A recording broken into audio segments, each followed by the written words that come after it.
ನನ್ನ ಜಾತಕ ದೋಷದಿಂದ ನಿಮ್ ಪ್ರಾಣಕ್ಕೆ ಕುತ್ತು ಬರುತ್ತೆ ಅಂತ ನಾನು ಅಂದ್ಕೊಂಡೇ ಇರಲಿಲ್ಲ. ಇಲ್ಲ ಶೀಲಾ, ಇಲ್ಲ.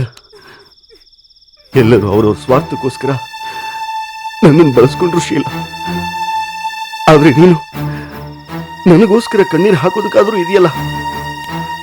ಇರ್ಲಿ ಬಿಡು ಶೀಲಾ, ನಾನು ಮಾಡಿದ ಪಾಪಕ್ಕೆ ದೇವರು ನನಗೆ ಕೊಟ್ಟಿರೋ ಶಿಕ್ಷೆ ಇದು. ನೋಡು, ಹೆಣ್ಣು ಕ್ಷಮೆಯ ಧರಿತ್ರಿ ಅನ್ನೋದನ್ನ ನೀನು ನಿರೂಪಿಸ್ಬಿಟ್ಟೆ ಶೀಲಾ, ನಿರೂಪಿಸ್ಬಿಟ್ಟೆ. ಸಾಯೋದಕ್ಕಿಂತ ಮುಂಚೆ ಒಂದೇ ಒಂದ್ಸರಿ ನಿನ್ನ ನೋಡ್ಬೇಕು ಅಂತ ಅನ್ನಿಸ್ತು, ಅದಕ್ಕೆ ಓಡೋಡ್ ಬಂದೆ ನಾನು. ನೋಡು, ಮುಂದಿನ ಜನ್ಮ ಅಂತ ಇದ್ರೆ ಖಂಡಿತವಾಗ್ಲೂ ನಾನು ನಿನ್ ಜೊತೆ ಬಾಳ್ತೀನಿ ಶೀಲಾ, ಖಂಡಿತವಾಗ್ಲೂ ನಾನು ನಿನ್ ಜೊತೆ ಬಾಳ್ತೀನಿ. ಅಳ್ಬೇಡ ಶೀಲಾ.